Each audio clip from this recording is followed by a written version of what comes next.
voice sounds Joel, so this is what I different. want us. This is what I aspire for us to have. This is like when you're listening to podcasts with the headphones. Yeah, yeah. It's like that really nice sound room quality. A little bit. I mean, there's certain things that I had to do with regards to, I mean, you see the audio foam and stuff like that to diffuse some of the vocals as it bounces off the walls in here to cut down on the echo. But there's only so far you can get as a hobbyist before you have to essentially build a room. Right. And I'm not at that point. I don't want to build a room. So Yeah, but my goodness. I didn't even realize that was an issue. Acoustics and sound, stuff like that. We have a cement floor where we broadcast, so it's just like, wow. But yeah, that's pretty cool. I'm really terrible at intros. So Jose and Joel from A Conversation on Tap, I want to thank you guys for coming by. Oh, sweet. We're And- recording now? I mean, yeah, we are. Oh, There's, nice. there's no real... Yeah, that's the way to do it. I've gotten feedback from people like, you need to record an intro and you need to do this and that. And it's like, I feel like it breaks away sometimes from the regular conversation. Yeah. Right. So what you guys have going on this weekend? I got my kidney stone blasted on Wednesday. Really? And have been kind of laid up. But man, technology rules because probably at least 30 years ago, I'd never been able to do that. And I just feel so much better. And it was a huge drain on my life. So I'm super happy right now, but I am a bit laid up. Nice. Yeah. What did I do this weekend? Well, the last 2 weekends it's been really busy. So I actually haven't posted a new episode the last couple of weeks because I was at Disneyland for 3 days with my wife. And then this last weekend, I was in Las Vegas for the CTA conference. Oh, nice. The Teachers Association conference. So Yeah. I've been busy. I am going to talk to you separately about that. I'm really interested in hearing what's going on, but you can edit that out. Well, That'll be the next episode of absolutely. Conversation on Tap. how'd your daughter enjoy Disneyland? She's been twice. Oh, okay. But this time we went sans baby. Really? It was a nice, sexy Disneyland vacation with the wife. Nice. Did you get a hotel? Yeah, actually, we stayed at the Grand Californian, which was really expensive. Oh, I yeah. don't Dude, recommend it. But the nice thing was that they have the magic hour before. You can get in before the park opens? Yeah. So we got to hit all the major rides, all the rides that have long lines before the park even opened. So that was nice. We were done by noon, and then we got to go back to the hotel, have our own magic hour, and then take a nap, and then come back to the park, and then just take our time. And then we also had Sunday. We also had magic hour on Sunday, and then we were done by noon, and then just headed home. Oh, okay. So when you go, do you actually check online to see how the crowds are going to be, or Yeah. you just kind of chance it? There's a website called isitpacked.com. Oh, okay. And so in advance, I went and we looked at the website, figured out which days were going to be the least crowded, and then, reserved the hotel and prepared ourselves for that weekend.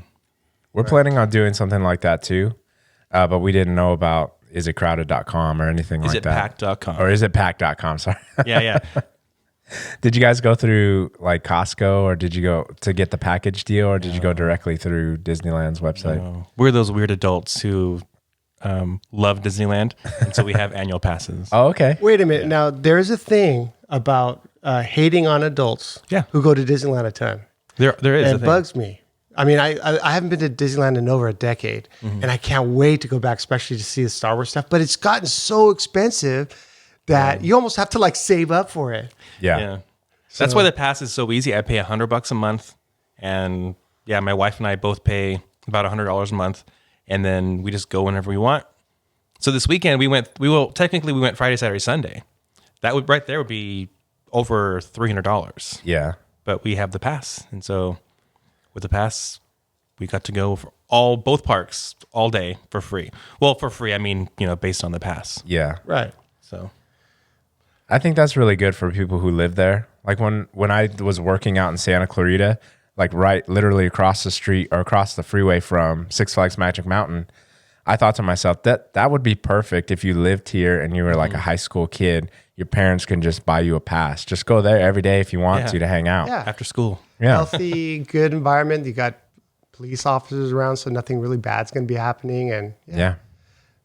I totally agree. And my friends, they give their kids annual golf passes. It's kind of the same thing. So Wow. they're on the golf courses and staying out of trouble though. So Yeah. whatever it takes. Yeah.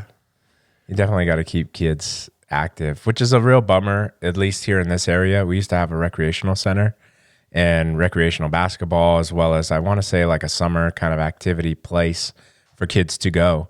And they got rid of that. It's demolished. It's now like a shanty kind of skate park that even then they don't really want people out there. And then we also had one other place. It was like an internet cafe, and that's where kids used to congregate. And I don't know if there's a stigma against kids hanging out and having a place to be, because I was a kid at that time when it was going on, and I felt like, oh, well, adults just don't want us to have a place. Right.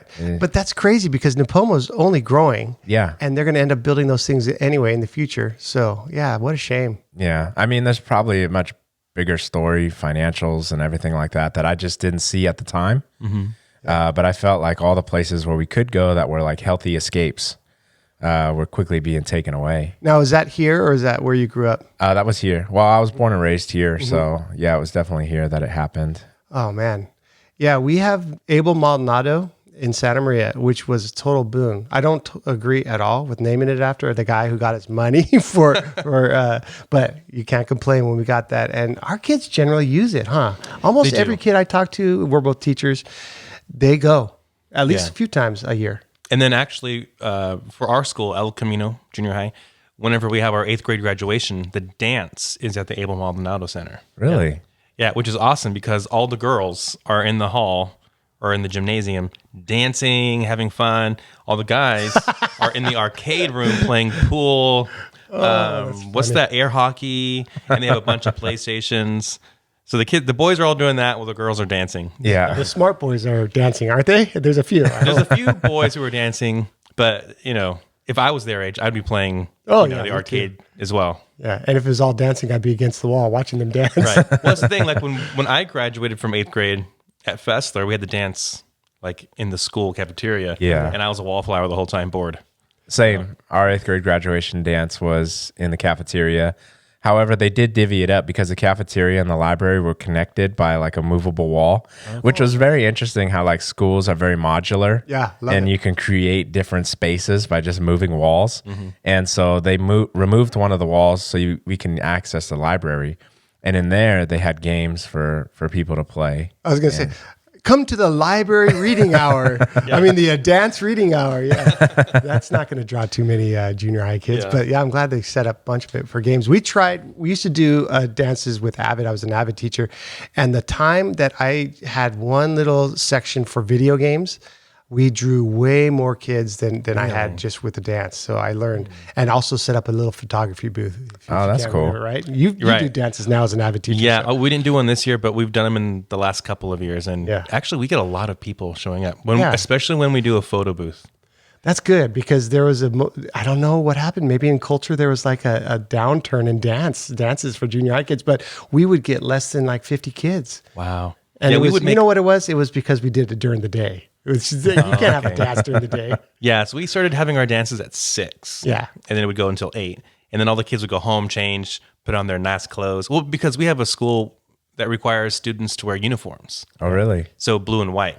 So then they could go home and put on their like cool Their clothes. duds. Yeah. Yeah. It's funny. That's a true privilege for them. is. It's a big moment. Yeah. Which is kind of cool. And all these boys, they dress all nice and they Mm-hmm. come to dance and then they just stand around the wall.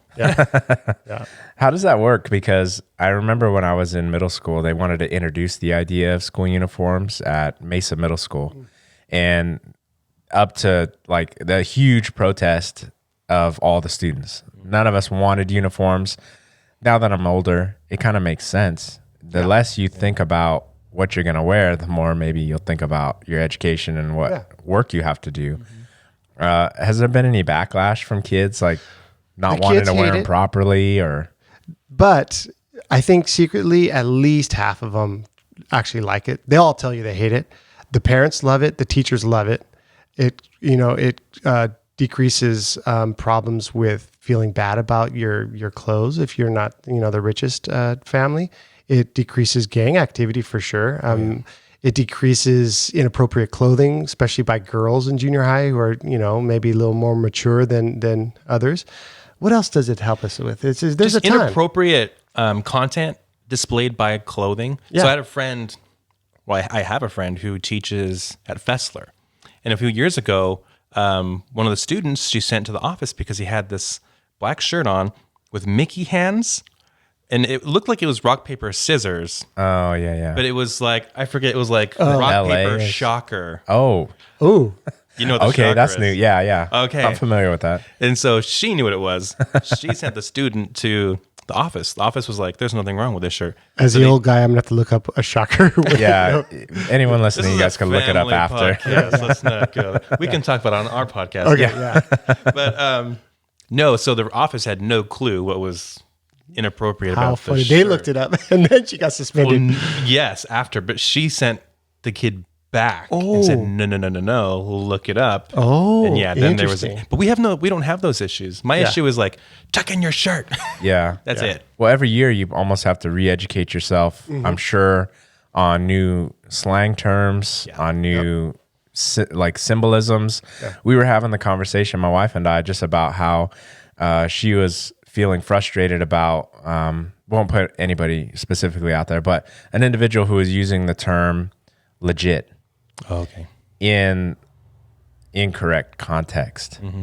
But I had to explain to her, well, remember Marty McFly in Back to the Future was using the word heavy Yeah. in inappropriate. And Doc Brown was like, what's wrong with the gravity from where you're from? Yeah. Yeah. It's just kids take whatever words they want and they give it new meaning to be something cool. Yep. Right. And so I'm sure every year you guys are coming up with like, I don't understand what you're saying. So, a perfect example of that is this year we had during certain moments in class, girls go, I think it's something like this. Jose, help me out. It's like, Oh, yeah. is that what it It's is? like a Visco girl And thing. it's the Visco girls. Okay. And none of the teachers, except for like hip people like Jose, Oh, yeah. knew what this was. Did you, by the way? We had a few teachers who had junior high. I have no idea what that is. Oh, see, it's like Visco a girl is like a throwback to the 80s. Do I have this right? 90s, Or 80s, 90s? 90s. Lots of hair ties, scrunchies. Oh, What do they okay, call okay, those okay. things? Leggings. The, Ago? Yeah. like the leg warmers. Yeah, and I think that sound came from a TV show where they like glorified the 80s and 90s. Maybe. I don't know. can't remember, Or but no. It's a YouTube channel or It's a bunch of YouTube YouTube girl channels. or someone, yeah. Yeah. And the whole thing is like they go, yeah. Yeah, so none of us teachers knew it. Now that wasn't bad, but you're exactly right because we have to keep up with these slang sayings because half of them are totally inappropriate. Yeah, Right. And then I ruin them. yeah, I know. like, We all right, use kids. them ourselves. Your teacher's going into beast mode. They go, oh no, Miss Rodriguez, you're making it not cool. Or like we use old ones like, oh man, YOLO. YOLO, yeah. Or oh man, what's that one that like boom? Or I can't remember. But there's Like ton- boom shakalaka. Yeah. And they're like, oh gosh, we just embarrassed the heck out of them. Right. So. Or if I go, oh man, you guys are going to have a tubular lesson today. It's going to be rad. Yeah. But your kids aren't at that age though, where they're using those cool slang terms. No, but I mean, our son makes up certain words. Like we don't want him to use the word stupid in reference to us. So he now created the word like stoonie. Really? So Be like, smart. okay, stoonie. And it's like, we know what you're trying to say They to are us. so good at walking right on that line Yeah. without quite stepping over. Yeah. That's funny. Oh, that's great. Smart kid. I know. And then now he's at the age where he's really getting hype with movies. So I almost have to, like, if it's before bedtime, we can't watch a movie that gets really amped. Yeah. Because he'll then get to that level. Like we're still watching Moana because our daughter, now she's really into it. But now our son is trying to mimic Maui and all of his mannerisms. Yeah. Right. So he's walking around with this stick and like it's his hook and he's jumping up and he's on the couch like he's jumping on the little boat or the canoe and just all this stuff. And it's like, well, we can't watch this before bed now. Right. This is just too intense. I got to ask, as somebody who's got 3 boys, do you see a huge difference between your son and your daughter? Or, I mean, because there's this debate going on in society about there's no difference between the boys and the girls. And some people make too much of it. Some people make way too little of it. I mean, as a father of a boy and a girl, I'm so jealous, by the way. Right. I would say that that's there's a difference there'll be a difference in personality for sure. Whereas our son, he'll get really angry and show that rage and be upset. I think our daughter is learning how to play us. So she'll rage and get angry, but then she'll look to me and give me that fat bottom lip and, start, crying or whimpering. And it's like, oh, okay, well, I've got to side with your mother on this. So you're just going to have to get mad at me too. Yeah. Oh, man. But with that too, raising 3 boys, they were all raised the same, I'm sure. Yep. And that's one of the things that we want to implement, at least in this house, because my wife was the youngest with 3 older brothers. And she questioned why she had to do dishes, but the older brothers didn't. Absolutely. So we're at least planning on taking the approach of raising them both equally. Right. And that's happened to everybody. That's just old school, but it's just changed, I think, for the better. Yeah. Yeah, good for you guys.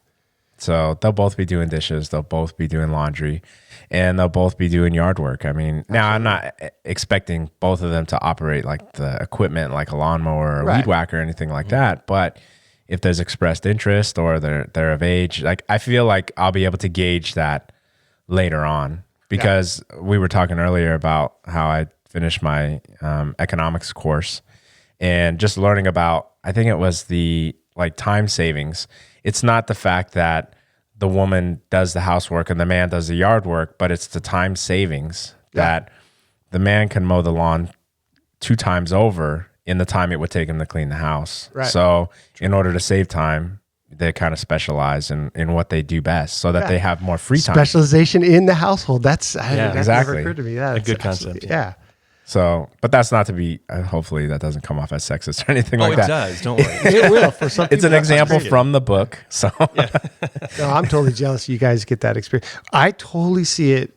The girls in junior high, I mean, we all remember, they play psychological games with each other. They do. They absolutely will destroy each other psychologically, and any kind of social media becomes a weapon for some girls, and it just very rarely happens with our boys, and it's such a difference.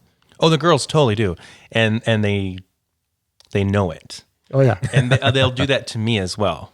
really, Girls will try to play like the poor me card, or I don't know, like they'll try to take advantage of my kindness.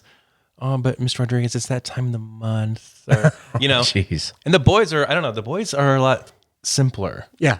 They are way, and this is another trope maybe, but they're way less mature on average. The boys are for yeah. sure. Yeah, there's just no doubt about it, and you really see it in junior high. But I'm super jealous because there's so many great things you guys are going to see with your girls, and I really would have raised my girl the exact same way that I raised my boys, and that's what's changed in today's world. Yeah. Girls can absolutely do it now. They wouldn't. All these doors would have been closed before. Yeah. and now you just raise them the same way, and they will just bust through them. That's awesome. Well, I do have to say that my sister, she was the youngest of the 3, and then my littlest brother came 12 years later.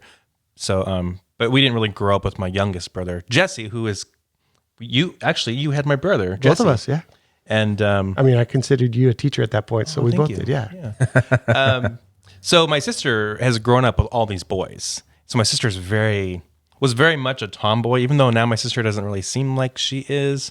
She has qualities that are kind of tomboyish. She's very athletic. She's very fit. She was on this podcast recently and did not mention me at all on my podcast. Though I do have to say my brother-in-law did obliquely refer to me when he said, "Oh, my brother-in-law listens to podcasts." Yeah, that was funny. But But she was empowered by being the little sister. yeah. So, but she didn't become like the little girl, typical little girl, I guess, playing with dolls and being all princess like. I'm sure she had those moments. I just don't recall. She's very into like what we, the boys, were doing. Yeah. And if she had dolls, we destroyed them. And that's tough for me because when Christmas came around, and I don't know, I think it goes to, I really want my kids to find themselves and express who they are, and then I'll just either guide or encourage that. So like gift buying. our daughter's so young, I don't know if she wants a doll. Right. So I didn't think to buy a doll. So I figured a good default was a teddy bear. Because maybe she doesn't want dolls, or maybe she doesn't want this doll, or I feel like I don't want to be too heavy of an influence on who they become or what they're going to do. I want to offer a lot more. If you're interested in dolls, then we'll go that direction when you express that interest to me, or when we're in the store and you point and it's like, you want that. Okay. But I don't know. Like it was a kind of a weird experience. Like, you know, if you played sports as a kid, then you very well might raise your children to just by default, you play sports, or I like this team, you know, with the Super Bowl coming up, and it's like, you like this team too. Yeah, you have to. Yeah. Instead of, no, I think you're doing the right thing. Just find out what their passions are and go with it. But you can't help it. They'll rub off on, you'll rub off on them for sure. Yeah. For sure. And you were athletic, right? When you were younger? Yeah. I played tons of sports, and my sons automatically did not because, well, you know what? Here's something interesting as we're talking about parenting. There's two minds on whether or not you force your kids into sports. And I'm a strict dad, and I absolutely forced my kids into sports, and I would totally suggest that. And people are going to rail at me. I don't care, because they're boys. I mean, they would just go nuts in the house if I didn't, for one. And I think there's a ton to be learned in a team. I mean, as much as there is in school. And they're such team players now. And I'm really proud of that. And I know a bunch of that came from sports. And just now, like, I've stopped playing sports to a certain extent as I get older. And I think they're going to be playing until they're 70. And they are just so into fitness now. And it just makes me so proud. And all that stuff came from sports. And there's this big deal now where, no, you don't force your kids. You ask them if they want to play. I don't know. You kind of, I mean, just find something. It could be ballet. That's a sport. Yeah. You know, whatever it takes. Well, I wasn't forced to play a sport growing up, but I was told you have to do something. Yeah, there we go. So here's this list. You can do karate, you can do basketball, there's Exactly. football, there's all these things, but you got to do something. There we go. Right. I mean, summers, we didn't get to sleep in. My daddy was in the Marine Corps, so I felt we were up at 6 a.m. Maybe it was 9, but it felt like it was super early. 9 to 6, yeah. Yeah, and summers we also studied. We had to read a book. We went to the library. We had homework over the summer. Awesome. Now, that's something that I would like to implement. However, you know, when you're married, you have to find that happy medium. Sure. My wife is like, no, I just want the kids to do nothing. It's like, well, we'll find something in the middle, I'm sure. Yeah. Great path. My grandmother and my grandfather, they raised us. I have never had an inclination for sports whatsoever, but my grandmother put me in Boy Scouts. And when I was older, I bowled. I was on a bowling league. Oh, actually, I did have a stint playing Little League. Yeah. And I was Okay. horrible. I was in right field, and I would always kick gopher holes, pick daisies. You're that boy. Yeah, I would look up at the sky and kind of just spin around until I was dizzy. Yeah. The worst. Yeah, that's where if it becomes just like traumatic, which it might Yeah. have, and it does. For It does, some because kids. then it would be my turn Right. to hit the ball, and I would miss every time. Yeah, and you're asking your kid to do something that they're not good at, and that's deadly. Yeah, Yeah, that can and be I horrible. was missing the ball. I would strike out literally every time, and I could hear my teammates groaning because it was my turn. Yeah. And probably back when we were kids, there was a lot less choices out there. So maybe, but Boy Scout was great for you, right? And you're a tennis player too. So I mean, I played did that tennis. happen That's because just your own personal? Actually, my grandmother had a contact through Indian Ed, I believe. Yeah. And then, through there, she's like, would you like to do this? And I thought, sure. And actually, I became really good at tennis. Yeah. But by myself. Yeah. Playing doubles, not so much. But yeah, bowling, tennis, I'm good at. So like solo play. Yeah. So I like to play with myself. I knew that was coming. I saw that so far ahead. I know, And I was wondering if you could pull that out. But yeah, and then Boy Scouts I was really good at. But I like you said, it's the team, it's the community aspect. Yeah. So you don't become like, you don't grow up thinking that you're an island. Yeah. You know? Like I enjoyed playing basketball. I was not good at it. I mean, I would say if there was I was probably below average. I wasn't terrible, but it was fun. I enjoyed like like the team aspect, but I'm more solo play as well. And I was terrible at baseball and all those things. And one of the things, like, I'm curious as teachers, do you guys find that there are students who just are just naturally gifted at something, like even in the classes that you teach? Because the company I work for, we go out with this welding trailer for career days at different schools. I'm not actually sure if we've ever been to your school. It's We a have big welding trailers there, so you might have. Yeah, It's a big Lincoln welding trailer, a big red trailer. I think that was there. Yeah. I think, yeah. And I had the pleasure of going out a couple times. I think I had been out to the continuation school up on the Mesa. Was that Lopez High? And then another one like tucked out in Guadalupe, like way out in the sticks. Like I had no idea there was even a school out there or how kids would even get there. And these were like little kids. And some of them, they were welding as if they had done it their entire life. Yeah. I was like, wow, you could get a job today. You're really good at this. And others, it's like, I don't know what you're doing. Yeah. Oh, I mean, there's no doubt that some kids just have a knack for certain things. And it divides itself in school between like humanities and more math and science related stuff. But it's way more specific, like welding. We sadly don't have shop anymore in our district, at least. And I think it's so sad. We don't have, instead we've replaced it with good stuff, which technology and programming and recording. This type of studio would be in Life our skill. class. Yeah. But we've lost the hands-on stuff that so many kids just, and girls too, Yeah. just loved. And it, man, there are so many great jobs out there without going to college, and college just gets pushed so hard on these kids without us telling them as much. Dude, go be a welder, go be a plumber, go be a carpenter, go be an electrician. Yeah. You can make more in many cases than anybody who's gone to college for 4 years. Yeah, the tradesman, that was one of the things that I had looked into, because I went to Hancock for like a year and a half just to learn the welding, because I took it in high school, but then I stopped, and then I just jumped right into the trade. And the amount of time that I spent actually working with my skill versus going to school and amassing student debt and things like that, it ended up being a much more rewarding experience for me. But then now, as a machinist, I'm like now looking into things like you talked about, computer programming, software engineering, stuff like that. Yeah. A direction that I kind of feel maybe our country might be leaning more towards. Absolutely. Kind of like the combination of the two. It's just so fun to see. What is the machine called where you just program it all on a computer? Or CAD machines, yeah. Yeah. I just love that. And our kids would gravitate towards that. I mean, they're just hands-on, a lot of our kids. Really. I think CNC shops would be pretty awesome. They have one at Hancock that is pretty good. I remember, and you probably experienced it, you guys, when you were in high school. I had the welding shop. I mean, we had an electronic class. But then when my parents went to school, they had leatherworking, woodworking. Yep. And this was all same high school, Roy Grande High School. Yep. They lose them. Yeah. We had Mr. McKitchens and Mr. McGee, and they were instrumental in my life. One was a wood shop, and the other was metal. You went to Fessler. Yeah, we both. So did I. And I had, wood shop and metal. Yep.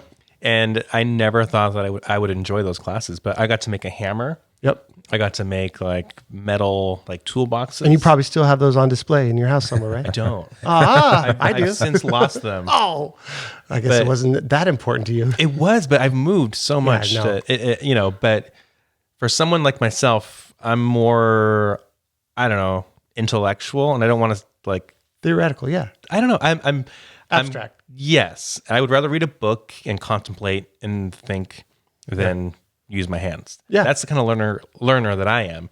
But a lot of our students, they're very hands-on. Yeah. And so you give them a task that requires them to use their hands to get up out of their seat, and they thrive. And I think that's true with a lot of our boys. Yep. And it's true with the girls as well. But I think girls, because I think most of them are very verbal, they're cool with just sitting, talking, and listening. So I think our school system is geared more towards girls than for boys. Again, that might be a sexist thing to say. I don't know, but there's tons of statistics right now. It's very easy to prove there's a crisis for boys in America. Boys are in prison at 9-1 or 9.5-1 rates. there, I mean, you can go on and on: drug abuse, homelessness, mental health, suicide. Every negative behavior is way more represented by boys. So we've lost in education, I think, the hands-on stuff. There's a great movement called maker spaces. Have you guys heard of this? We need to bring that in big time. Yeah. Santa Maria would be perfect to have Yeah. a makerspace. Yep. They have like something similar, but it's more like just rented office space up in San Luis Obispo, where you can go in and if you just want to rent a cubicle or you want to rent like a board meeting room, you can do that. And this helps people who are in software, computer technology to do a startup. But like a makerspace would be great to have a 3D printer, to have a CAD program, to have like a simple lathe and a manual mill at least to develop things and to create stuff. I think would be really great, as well as teaching people the respect that they have to have for tools, because tools don't know the meaning of stop. They just keep going. Right. Yeah, that was a big part of woodshop. Kids every year going too far and getting suspended and almost getting their finger chopped off. But that's a huge learning experience. Yeah. My brother-in-law is he's got almost like a makerspace in San Clemente. Like one of his modules is kids flying drones. Oh, nice. You know, that type of stuff. That's a huge job that is completely being overlooked that junior high kids, any kid would just gravitate towards. Totally. Man, yeah, I actually have some students who have drones on their own. Oh, yeah. And they love, it's that tactile, kinesthetic aspect. Spying. Combined with spying, and then combined with like technology. It doesn't have to be either or. They're not mutually exclusive. Yeah, and then the laws have to catch up like really quickly as soon as you're mass producing drones with 4K HD cameras on them that can fly like, miles high. out. Yeah, as high. It's so interesting reading all these stories about these drones that are interfering with flights. You're like, Yeah. what? And I mean, shoot them down. I'm like totally for. And now they've got this drone that is like an anti-drone drone, and Really? it's there to shoot down other drones. I think this is it's like the drone wars. We're getting there. It's fun. Kind of like that old show BattleBots. I don't know if you guys remember that. loved it. Yeah. Yeah. Actually, yeah. So that's another thing. Actually, we have Mesa, which is a club at our school. Mesa, it's math, engineering, science, academics. Oh, nice. I don't know what the A is. I think it's academics. Yeah. Or is it achievement? Or it could be arts. Awesomeness. Awesomeness. Let's go with awesomeness. Yeah. But yeah, in Mesa, they learn all these cool scientific things, including how to program robots. Yeah, to and they fight have each other. competitions Yeah, to it's fight. fun. It's really cool. They're not as cool as that one robot show. Yeah. But it's like they build these like levers that they program to like flip over the other one or to like push or ram other robots. Oh, that's cool. It's really cool. I mean, there are many kids in college as engineers and graduates who have gone through our great Mesa program, and that program changed their lives. The advanced program that they have here at the Napomo High School, I think where like the students create their own curriculum or something like that. It's like the smartest of the smart go to this special section of the high school. And it's like they have a robotics team and everything. And we actually had a couple robotics kids intern where I work for a summer. And then the robotics team out of the Orchid Academy, they came out and displayed some of their robots that they had made, wrote the code, built the robot. I mean, all of the moving parts and everything. And what's really cool about that, because it's also a team aspect, much like physical sports, but this one's more mental. I was curious if there was like any diva or devo mentality from the design to the actual engineering, like, because someone's got to say, this is the way I want it to look. And someone say, well, this is how it's actually going to work. Yeah. So, I don't know. Our students do design their own robots. There are kits where they have all the parts, and then our kids assemble them. They do their own design and everything. But I don't know that we have any kids who are kind of I don't know. hot shots about it. Yeah, I'm sure there are. I'm I mean, sure was super in surprised Mesa. if there weren't. Yeah, Yeah. because just some kids are just geniuses at it. Yeah. Now, I think I remember Napomo having just one, or maybe that was a couple of years ago, a huge, I don't know if it was robots, but it was maybe debate or something like academic decathlon and something like that. Napomo's got some program that just kicks butt nationally, I think. But I Really? should have brought that.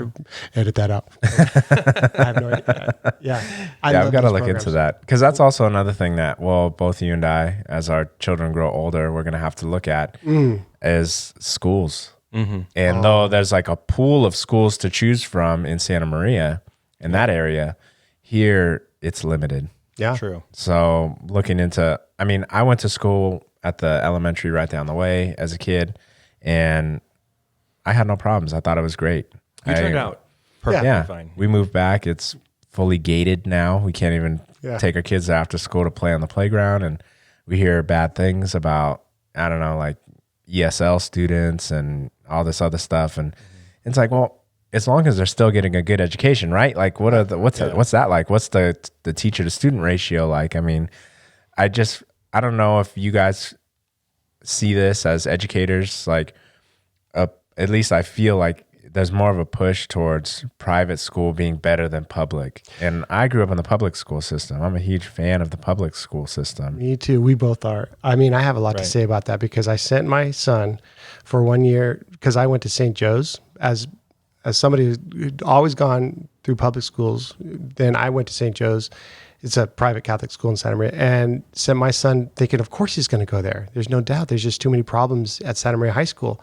And it would have been unconscionable of me at one point in my life to send him to a public school, high school. We had a change somewhere along his freshman year, and there were things going on at St. Joe's. And my son, it turned out, was fine going to a public high school. Sent him there, and Santa Maria is sometimes kicked around as a gang school or low school, and it's very low academically because it's in a low socioeconomic area.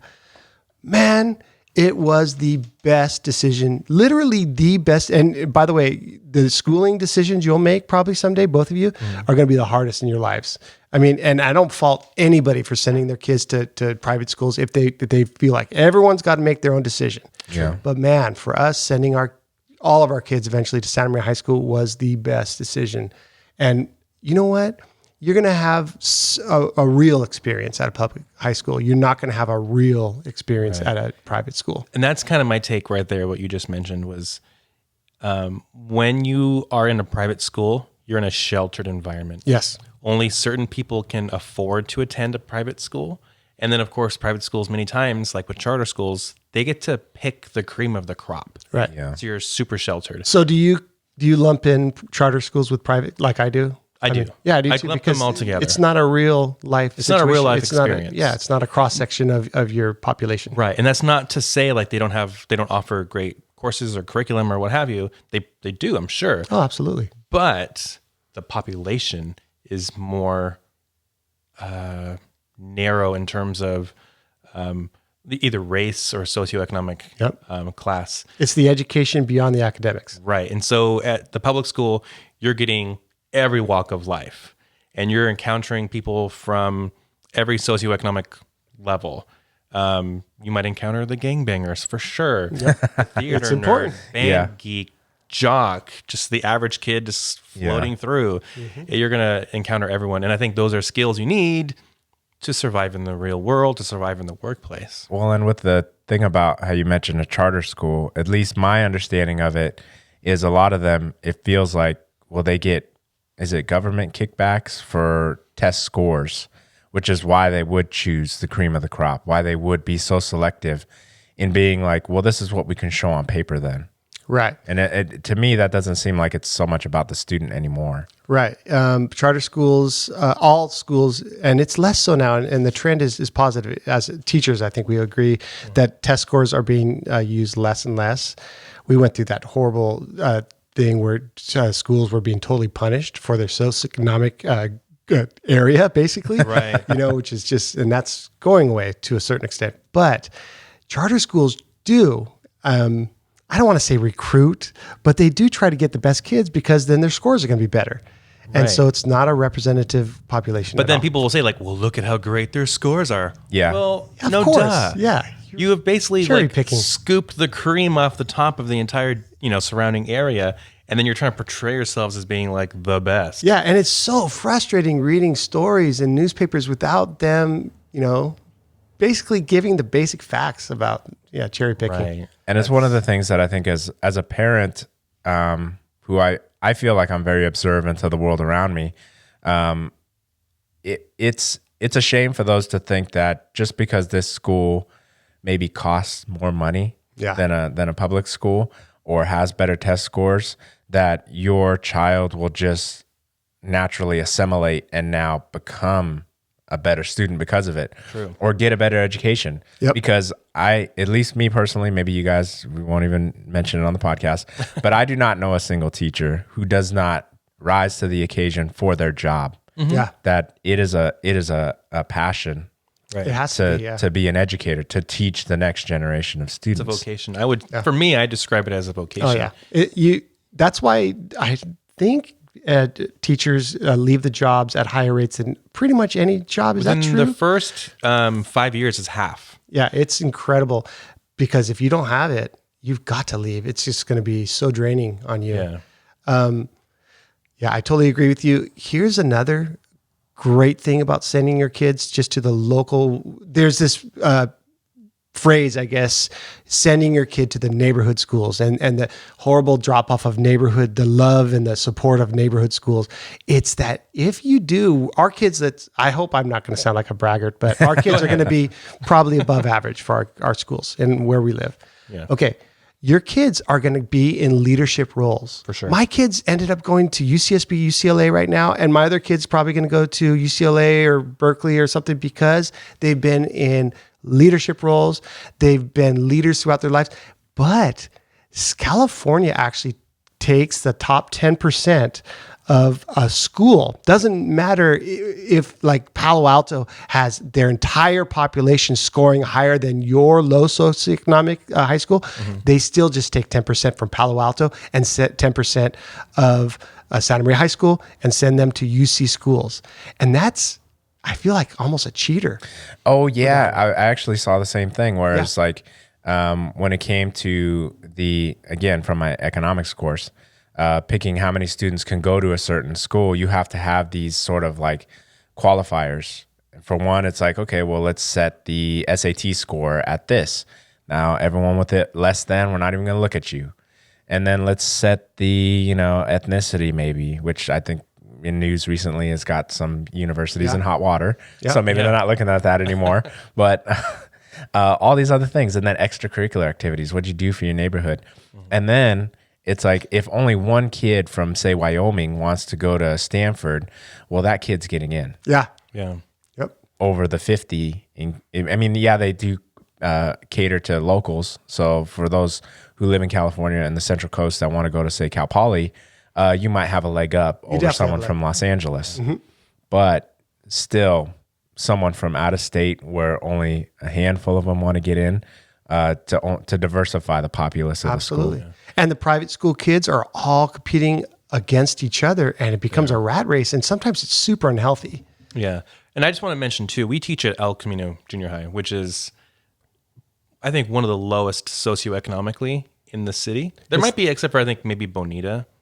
I'm not sure. We're one It's of the the lowest junior high. For sure it's the lowest socioeconomic. junior high. Not that we make, that's a benefit for both of us. Yeah, we love that. Yeah. I love it. These kids are so humble. Yeah. And they come from families who work really hard. Yep.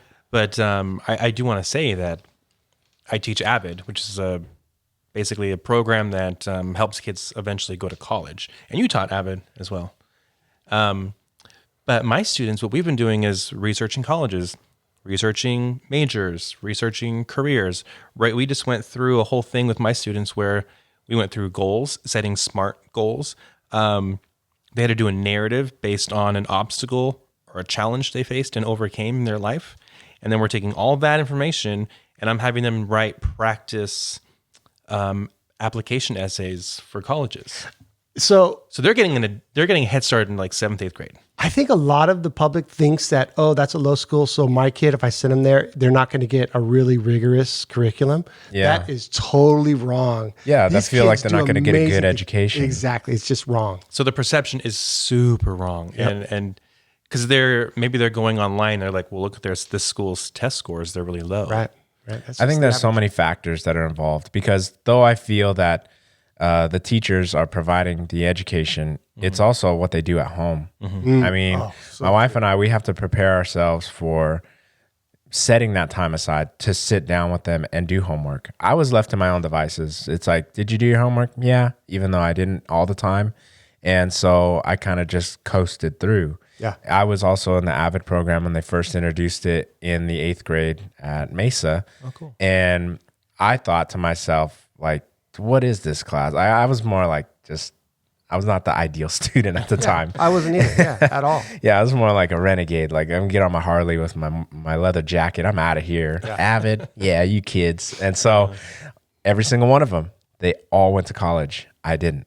And I almost feel like had I stayed in that and throughout high school, because they also had an AVID program at Arroyo Grande, maybe I would have been encouraged to do that, because sometimes the people you hang out with will also influence you. Absolutely. Yeah. Yeah.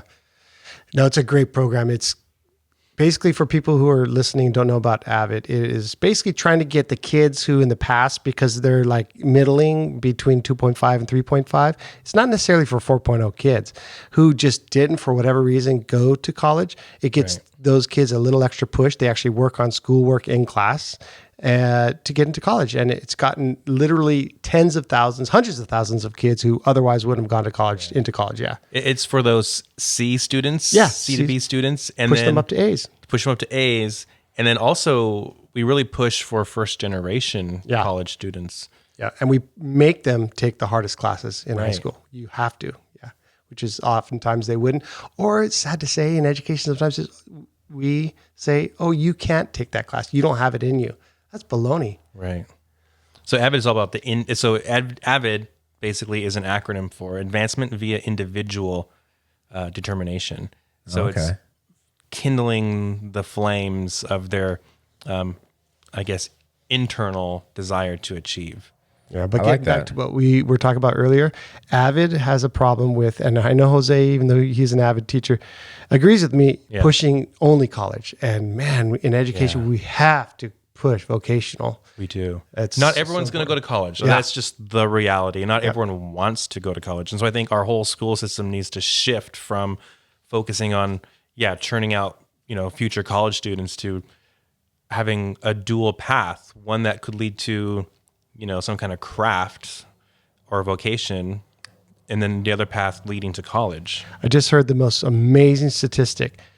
Over 50% of Germans are on the vocational track. Really? Over 50%. In the United States, it's well under 20%. Wow. I mean, I don't know that we need to go that far, but man, we need way more kids on that track. We do. Yeah. Especially in our area. Because though, like we were talking earlier about how, Amazon is coming in, and a lot of jobs, a lot of brick and mortar stores are now going out of business because of the internet and online buying or shopping. The idea of losing the tradesman or the trades position, I don't think that that's something that would ever go away. No, it can't. No robot is, well, though we do have a couple of welding robots. No robot is going to assemble skyscrapers, at least maybe in my lifetime. So you still need the iron worker. You do. You still need the woodworkers to build homes, and you still need the concrete guys and painters and all of that. And those are not jobs that pay minimum wage, regardless of what people may think otherwise. And it's a skill that does not require you to have a higher level of education. You don't need to take these extremely advanced courses, even to be a contractor, to be a business owner. It's really one of those really great career paths that you just need to know what you're doing. Yep.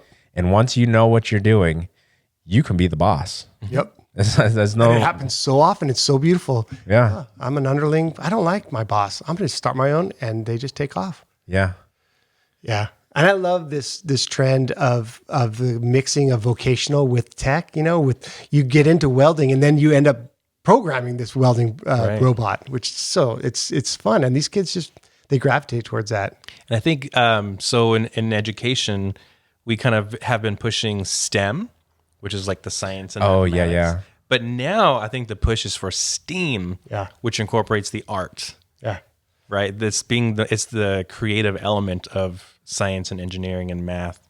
Yep. And that's one of the things that I'm learning at least this semester, I was telling Joel I'm learning to code, so I'm learning to write JavaScript or Java, I should say. And one of the things that was stated in the book was that you should know how the user is going to use it. Yeah. A lot of times we have, in my experience, I've had a lot of interactions with engineers and architects while working as a welder, and then engineers as well while working as a machinist.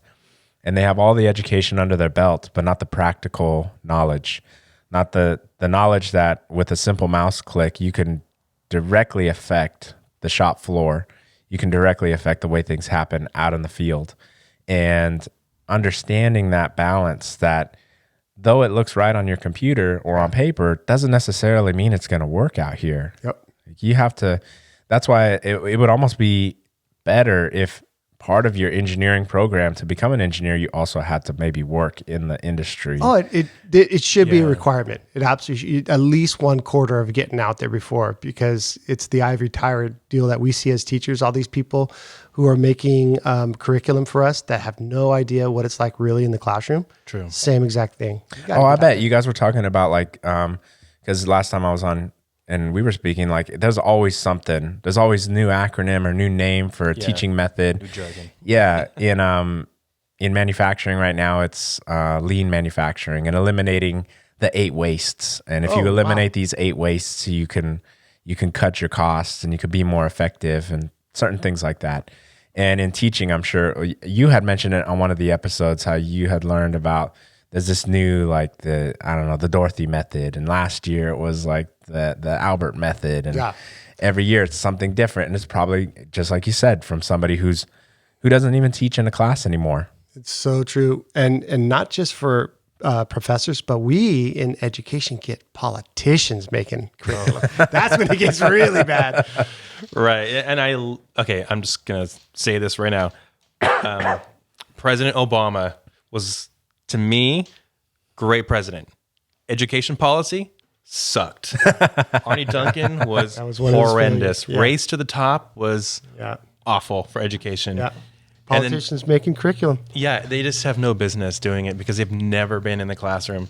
And so once you start having people who think they know more than someone who's in the trenches, I'm sure it's like in war. We have these, I'm sure, generals in their ivory towers making decisions that the guy in the trench is like, that's dumb. Yeah. And they Why just would have you to tell follow us? in suit. Exactly. And I wish that our government was more representative of the populace. It's great that we vote for individuals in politics, whether a governor, a senator, whatever their position is, even the president. And it's like, yeah, this is what the general public wanted. But you look at the resume. It's like a businessman, a lawyer, businessman, lawyer. Mm-hmm. And I think it was either it was Bill Nye or it was that Neil guy. Neil deGrasse Tyson. Yeah, Neil deGrasse Tyson. I always figure if it's Neil deGrasse or Neil Tyson deGrasse. So just Neil. Where's the engineer? Where's the artist? Where's the scientist? Yeah. Where's the biophysicist? Where are all these people who represent everything? So then you can get them all in a room to discuss actual things that are going on in this world, whether it's global warming, is the earth really flat? I mean, all of these things. Yeah. And it's like, but when you have, it's just lawyers and businessmen. It would be immediately, no, that doesn't work. And somebody else jumping in, no, that doesn't work because of this. And, okay, we need to tailor this to reality. Right. Yeah. We need those Renaissance men like Thomas Jefferson. Yeah. Right. Thomas Jefferson was a philosopher. Yeah. He had a law background. He was a real hands-on inventor too. I believe, if I remember, he invented the swivel chair with wheels. Yeah. Oh, there we go. Thank you, Thomas Jefferson, for my seat. And so, yeah, he was an inventor. He was a Renaissance man. And you look at someone like Benjamin Franklin, who wasn't president, but yeah, also someone who was a Renaissance man. And we don't elect those kinds of people anymore. We elect people who have... Lawyers. We're lawyers. What is the percentage of lawyers in Congress? I think it's well over 50%. I think it's well over 50%. Yeah. They're definitely good talkers. And I think that if you had an engineers are very to the point and very blunt. Yeah. I think that it's like, this is the way it is, and it doesn't make sense why you're saying anything else. Yeah. Right. Or they might just answer a question. I was on a jury with 12 people, but I think that 3 or 4 were engineers. And one of them brought up, a lot of times lawyers will not allow too many engineers on the jury because they will look entirely on the facts only, and they're way more likely to convict than other professions. And it's true. They're not swayed by your eloquent Objective. Yeah. Yeah, because oftentimes we want to go with how we feel Yeah. and not necessarily. I think that's a big problem in society. Too much going with feelings, and there's even a movement saying that's better, and we haven't had enough of that in the past. I feel like no, we need to go more on the facts and keep your feelings out of it. Joel, that's been something you've pushed on our podcast. Tons, yeah. We need to be more like Spock, more Spockian. Yeah, Spockian. Yeah, he was definitely very, very black and white. Yeah. Though I do like gray Yeah. at times, but at the same time, what are the facts of things instead of, how do I feel about this? Or what's my gut say? Off tangent though, with that Star Trek reference, is Quentin Tarantino really directing another Star Trek movie? From what I've heard, that I didn't hear that. Yeah, That's the plan. Awesome. So there's going to be all kinds of carnage with lasers instead of swords, and this is going to be guess. so interesting. Is he a huge fan? He must be. Yes. yeah, and it's like I remember. Well, it was a little underwhelming. I feel like there are certain movies and certain directors that whatever it is that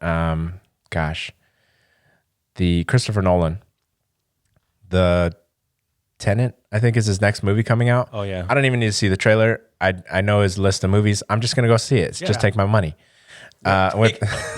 Same thing with Quentin Tarantino. Yeah, it's like me too. you're making a movie. The Once Upon a Time in Hollywood. We just bought it. We just so good. Should we rent it? Nah, let's just buy it. Yeah. He makes good movies. And you need to see that so many times just to pick up all the different references Yeah. and all the great areas in LA. Yeah. As a former English teacher, I was in love with Once Upon a Time in Hollywood because I was looking at all the different symbolism and kind of, all the illusions, and Yeah. it was so good. I But back to go. Oh no! I feel like I watch movies so different than we got to the end of it, and I was like, man, that was a really good movie. I wonder what I missed. So I looked at like Movie Explained on YouTube, and I was I like, love that. I did not watch the same movie you watched. You're amazing. talking about colors. You're talking about sounds. You're talking about all this other story arcs. I must have missed all that. I feel like I take movies at face value, and I want to look deeper into film and see that, well, there's a reason everything is on the screen, and that like no frame is just an accident. Exactly. Yep. And so I try to analyze movies by repeat watches. That's why my wife gets irritated with me. Me too. Because I'm like, so this is actually like a moment where he's like Christ, or like this is a moment where, whatever. This is a regeneration moment for him.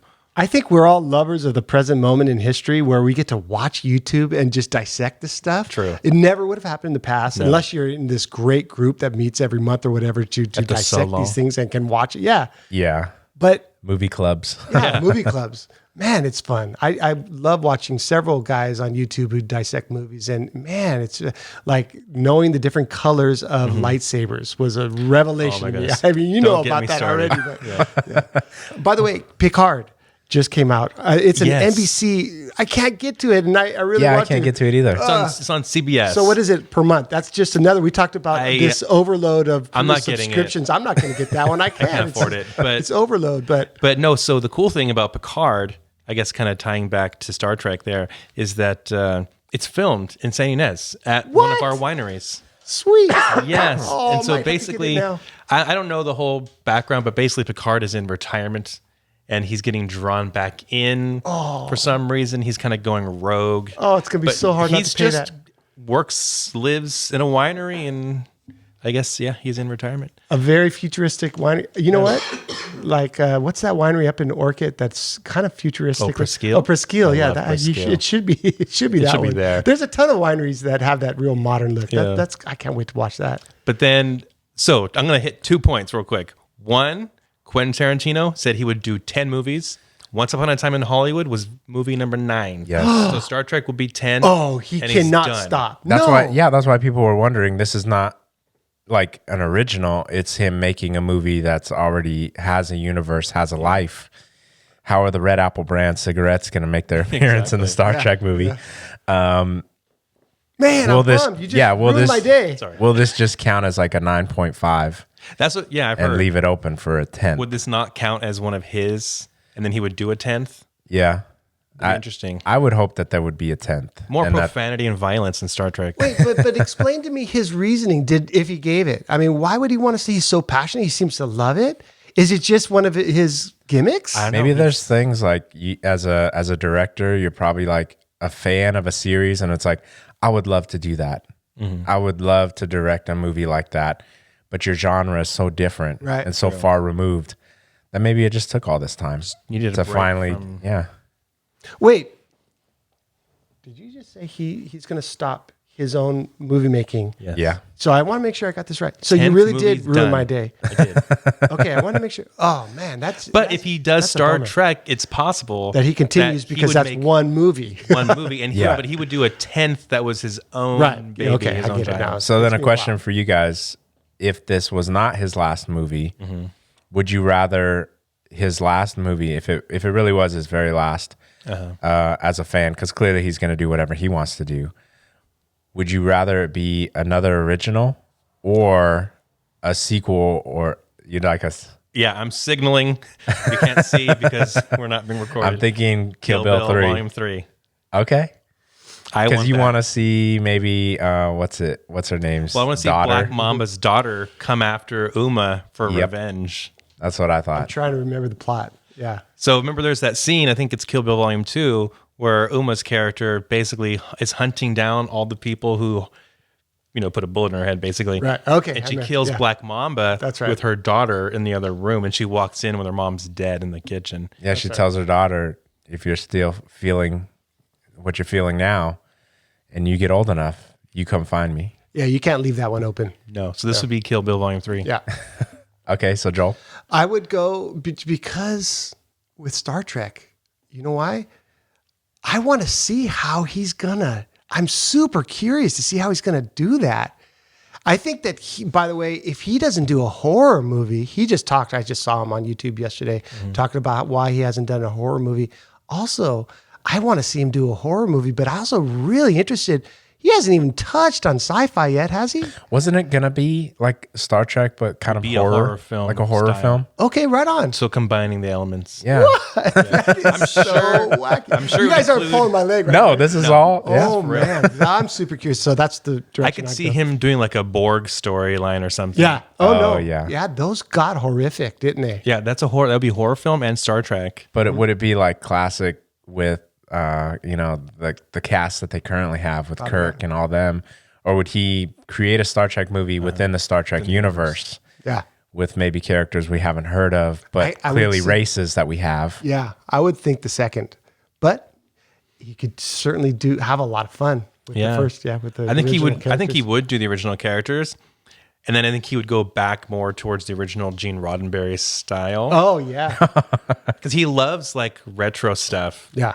Actually, we have a coworker who used to work at the movie theater in Buellton. He was the manager, and so when Quentin Tarantino was filming Death Proof, he filmed in Buellton, and he was staying at the Marriott next door to the hotel, or That's right. next to the movie theater our buddy was a manager of. And so Quentin would rent out the movie theater to watch movies, and he would show these old school movies, new movies, and he would watch old trailers. And so I had the opportunity 3 times to go watch movies with Quentin Tarantino and to watch trailers with him, and he is enormous. What? Yes. Lucky. So actually, I went my first time. I was late, so I walked in like, "Oh my god, I'm walking into the theater. It's dark. I don't want to bug him." And I walk in, I sit down, like off to the side, kind of. Yeah. Like, okay, I sit down, I settle in, and it's Borat, Yeah. and I'm laughing. great movie. And as the movie gets funnier, I hear this really hilarious laugh, and I turn around, and directly behind me was Quentin Tarantino. Are you kidding? No joke. I had Jeez. inadvertently come in late and sat right in front of him. Oh my goodness. I had no clue. That is so funny. And then another time was Wait. I got to ask. So, did you stifle it, or I would have been intimidated. I will was. say. And so I slinked down in my Yeah, chair. yeah. For sure. But he's, by all accounts, he's just a great guy. He's super loquacious. He just Well, can't stop talking. at He's times. very loquacious. Yeah. And for the second time was Fast Food Nation. And he was sitting in the middle, and I sat off to the side again. I came early. And, actually, I came early. I got to see him, Rosario Dawson, and some other celebrities as well. Wow. But someone fell asleep and was snoring, and he yelled at them, "Get the F out of here. Go in the lobby. Yeah. Shut up." Awesome. He was going off. And then the third What I always want to do. He can do it. yes, he can do it. And the third time, I went and I brought Reservoir Dogs, and I was like, "Could you sign this?" And he's like, "No, I'm just doing a thing." And I felt bummed because I bumped into him. He is enormous. I literally bumped. He was walking out of the theater as I was walking in, and yeah, he is enormous. He's an enormous man. But he didn't sign it. I was super bummed, but I understand. He was, That's got to be pretty interesting because I was watching. If you had seen the Joker film, not yet. well, no spoilers then, but when Joaquin Phoenix had won the award, that might be a spoiler if you didn't know he won for the role. Yeah, he won for a SAG and Golden Globe. Yeah. Yeah, and I think it was during the SAG award, or no, it was a Golden Globe, I think, when he was in the back talking to the foreign press, and they had asked him how he had prepped for the role, and it was a real behind the veil kind of look into actors who are probably on these press junkets for weeks, if not a month or two on end, promoting a movie, and he is just like, haven't I answered that question enough? Yeah. And people got offended, and all this news, bad press came out about it, and I was just thinking to myself, I understand. Like, he's saying the same exact thing over and over and over to different people. Yeah. There's nothing new. It's the same questions. He's probably thinking, I won the award. Can I stop answering that question? Yeah. By the way, great interview with him on 60 Minutes about 3 weeks back. If you guys have a chance to watch it. Oh, really? Great interview. What an actor. And by all accounts, I haven't seen it. I'm going to watch it real soon. My son just saw it and just raved about it. And I stayed away because the initial reports was that it was violent just to be violent and over the top. And now everyone I talk to says, no, it's absolutely ingrained. It's a great movie, Right.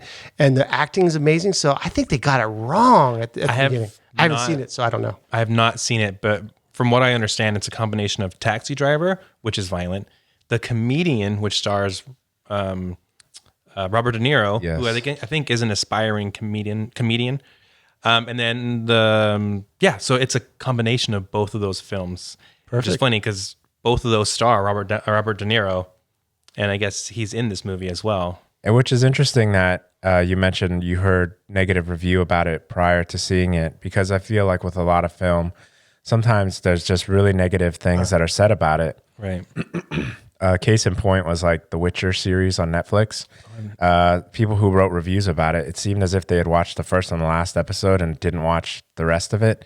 Now it's like Netflix's top series out now.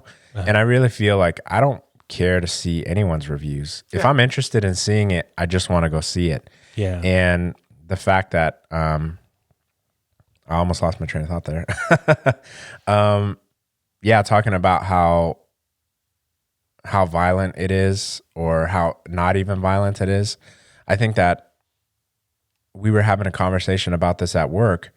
What are your thoughts on maybe teetering the line of making a film where you then sympathize with someone who is a criminal, a murderer, a violent So person? often now, I am the anti-hero. We teach this in English a little bit, and I'm totally into it. Although I got to say, I'm a little worried about certain segment of the population actually thinking they're heroes and emulating them. And that's the problem. And there will be, like, I'll never forget when Beavis and Butthead were huge. And I was a teacher. I had kids in class who thought they were heroes and totally emulated them. And that will happen. I mean, So it's sort of like, I guess in Star Wars, Kylo Ren is the villain. Yeah. But it's like, People are top drawn 10 to him. sexiest men in the galaxy. exactly. Kylo. Look at him with no shirt on there. oh, and Siths are always like the top Halloween costumes, and people love to dress up as Darth Vader. And And then my wife and I, we watched, most of Sons of Anarchy until my wife was like, That too. can't handle this anymore. But yeah, these are criminals. These are murderers. Wait, Breaking Same Bad. thing with Breaking Bad, I mean, Sopranos. I shouldn't say this, but let's list all the anti-heroes. It just goes on and on. Let's not, but That is a huge shift. The one that comes to mind is Fleabag. I haven't seen it. It's I saw Amazon. the first episode and then half of the second one. Yeah. But I have such limited time as a parent that Oh, no, I I can't know. finish it. But I mean, you would agree it's just celebrating scumbaggery. Basically, it's just she's a full-on scumbag. I've not seen it. Is that what it's about? But it is super Check it out. entertaining. Yeah. All I know about it is that apparently there's a hot priest, and like the traditional conservative Catholics are pissed. You might want to watch it. Check it out. Yeah. I would bring up certain scenes, but it would be totally inappropriate. So, I mean, because everything in the thing is sexual and inappropriate. Yeah. So I mean, they I might open with watch it. So it's like, Yeah. this is what you're getting into first 5 minutes of the show. Yeah. Well, it's kind of like with House of Cards, to mention my favorite actor of all time, Kevin Spacey. Just kidding. Yeah. Can you? Just kidding. So you can separate the art from the real We life. had that conversation on our podcast, and in a way, you kind of have to. But Yeah. so House of Cards, like it's the first minute because if you watched House of Cards, Up until the the craziness. allegation then became fact. So maybe first 3 seasons we saw. okay. So in that first episode, first minute, there's this dog who's been hit by a car, and he walks out to the the body of this dog who's still alive, and he looks right into the camera and just basically says like, some people can do this, some people can't, and he chokes the dog out until it's dead. Yeah. And it's like, okay, this is what this show is all about. And if you can't hang with this Yeah. introduction moment, you're not going to hang with the show. Well, I But- like how there's that filter though. Yeah. It's like we're letting you know exactly what you're getting yourself into. If you are a conscious adult, then you will not watch it. But some people want to take to Twitter and take to YouTube and social media and tell everyone you shouldn't watch this. Right. Yeah. I think that it might be doing something to our society. I don't know for sure. I don't want to be a prude either, but I worry. I worry. Yeah. There are so many anti-hero shows now Yeah. that people don't have the wherewithal. I should trust people more than I am, but I don't. Yeah. I do think that there is a corrosive aspect to it. Well, I think that you definitely want to sympathize with why a person went about doing that. Right. But we don't always have that 2020 vision with people. Why someone would do something so radical or so wild when we just see the outcome. Yeah. Whereas in this movie, in this safe space of cinema, we can see the entire path that led up to it. And even then, when you look into the film, you might realize what it really means. But yeah, definitely not taking things at face value all the time. And it's understanding that you shouldn't glamorize it. Right. If you can look at it as a story element or device Yeah. to teach a larger lesson, but not to glorify it or to show like, hey, look, this person was a piece of crap antihero and they've been so successful, then people might want to emulate that. Yeah. Versus like, this is an antihero who's doing horrible things. This is a lesson that you can learn. Yeah. Like, avoid this. Well, I feel TV and cinema is one of the places that you should be able to be free to have these conversations and to tell these stories, because you don't want someone to actually have to go out there and experience themselves. I can't remember the terminology, but as humans, we experience things through others. So we could watch someone say, eat something on the Food Network, and we can kind of experience, that's probably what it would taste like. That looks like it would taste really good. Or you see someone hurt and crying in an emotional scene on like a television show, and you feel emotional. And it's just through that interconnectivity. You don't actually have to go through that yourself. You don't have to go through a divorce to feel how sad it makes a person feel, or you don't have to commit a crime to feel how bad it is for the victims, because you can watch it on TV and see it. Right. Vicarious living. Yeah. It's like empathy, having empathy, Yeah. developing empathy. I am not going to get a divorce at all because last night my wife and I both watched Marriage Story. Oh, yeah. Man, at least if I do, I'm definitely not going to get a lawyer. But no, getting That's wild. Yeah. Lord. That was a wild movie. Yeah. crazy movie, I great, cried a lot. great movie. Yeah, and man, this is the golden age of movies and TV. We are so lucky. I mean, it sucks you in. Yeah. It just grabs you. It just won't let us go. It's fun. And Adam Driver is an amazing actor. Yeah. he He is. did a really good Everything job. he does is amazing. There was somebody who said that, can Hollywood not be so self-involved and maybe not make a movie about a screenwriter or a playwright and an actress going through some marital drama and make it about some real people? Yeah. Can it, can it be a construction worker and his wife who works part-time and goes to school full-time going through these hard times? But, So ironic because some of the behavior was so self-involved. and it's like, look at you. Yeah. You can't get away from your own profession. yeah. That's funny. But I think we'll wrap there. I only say that because I can only upload podcasts that are so long. And Very fun. but I definitely want to thank you guys for coming by. That's great. And That was fun. being a part of this podcast. And I look forward to being on your guys' Absolutely. Conversation on Tap. It's on iTunes, Stitcher, and everywhere you guys consume podcasts. And if you guys have listened this long, I want to thank you for sticking around. Thanks for having us. Thank you so So much. much fun. Great setup. Beautiful ideas. Yeah, I'm totally gonna steal your podcasting setup. Oh, by all means. All right, you guys. Until next time. See ya.